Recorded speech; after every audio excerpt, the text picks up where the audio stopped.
عشاء میں کتنی رکعت پڑھنا ضروری ہے؟ 17، 13 یا پھر 9؟ بسم اللہ الرحمن الرحیم۔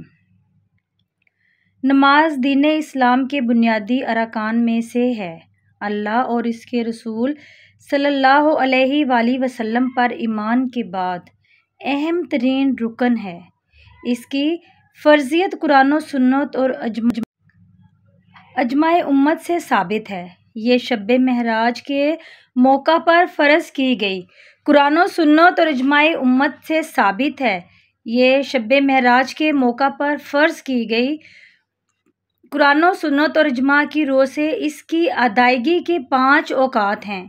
اسلامی نظام میں عبادات میں نماز کی اہمیت کا اندازہ اس بات سے بخوبی لگایا جا سکتا ہے کہ قرآن حکیم میں 92 مقامات پر نماز کا ذکر آیا ہے۔ حضرت عبداللہ بن عمر رضی اللہ تعالی عنہ بیان کرتے ہیں کہ حضور نبی اکرم صلی اللہ علیہ وآلہ وسلم نے فرمایا، اسلام کی بنیاد 5 چیزوں پر ہے: اللہ تعالیٰ کی عبادت کرنا، اس کے سوا کسی کی عبادت کا انکار کرنا، اور زکوٰۃ کرنا، بیت اللہ کا حج کرنا اور رمضان کے روزے رکھنا۔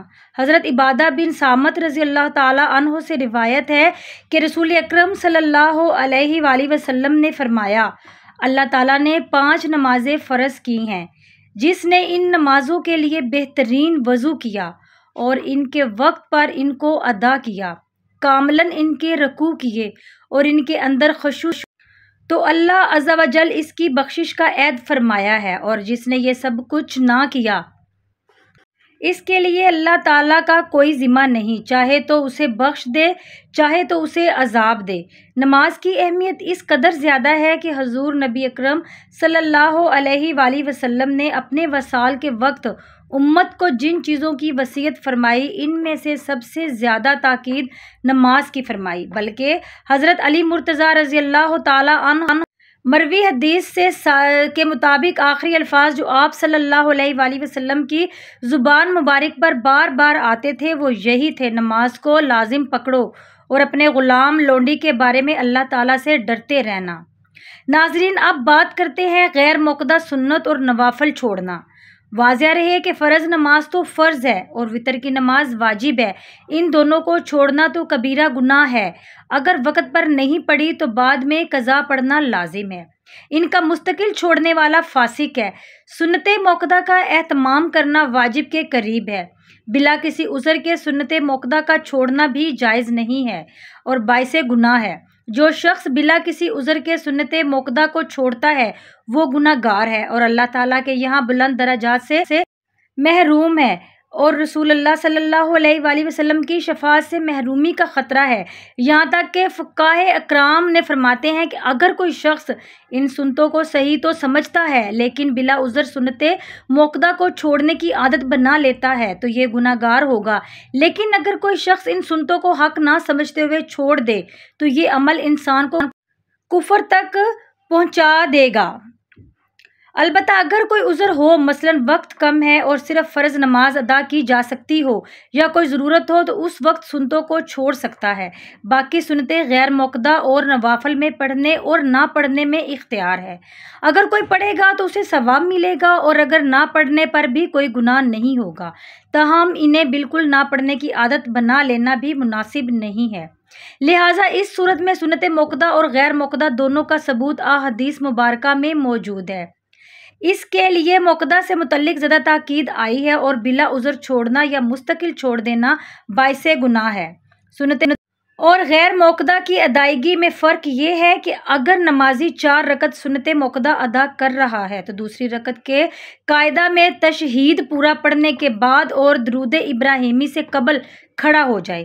تیسری اور چوتھی رکعت میں سورہ فاتحہ کے بعد کوئی سورت ملا کر معمول کے مطابق قاعدہ اخیرہ میں تشہد، درود ابراہیمی اور دعا پڑھ کر سلام پھیر دے، جبکہ سنت غیر موقدہ کی ادائیگی کے دوران دوسری رکعت کے قاعدہ میں تشہد کے بعد درود ابراہیمی دعا پڑھے، پھر تیسری رکعت کے لیے کھڑا ہو جائے۔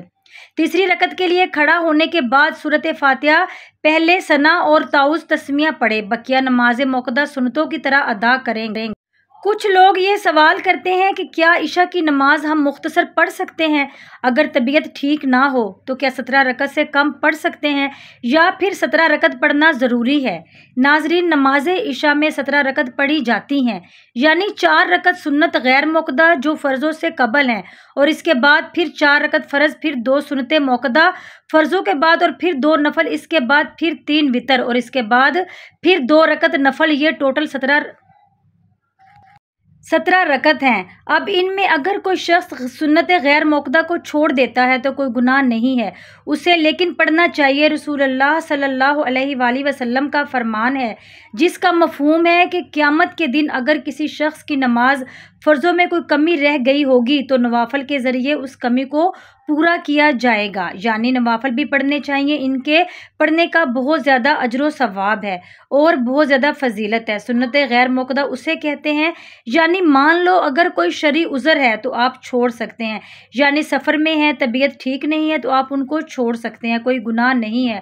اب اس میں جو 4 رکعت فرض ہیں یہ ضروری ہیں، اگر آپ فرض چھوڑیں گے تو آپ کو اس کی قضا لازم کرنا ہے، کیونکہ ہم فرض نہیں چھوڑ سکتے۔ اور اس کے بعد پھر 2 رکعت سنت موقدہ جو فرضوں کے بعد پڑھی جاتی ہے۔ سنت موقدہ کو بھی غیر شرعی عذر کے ترک کرنا یا گناہ سے خالی نہیں ہے، اور ایسا شخص جو سنت موقدہ کو ترک کرنے کی عادت بنا لیتا ہے اس کے بارے میں علماء بیان فرماتے ہیں کہ ایسے شخص کے بارے میں خطرہ ہے کہ قیامت کے دن وہ شخص نبی کریم صلی اللہ علیہ وآلہ وسلم کی شفاعت سے محروم نہ رہ جائے۔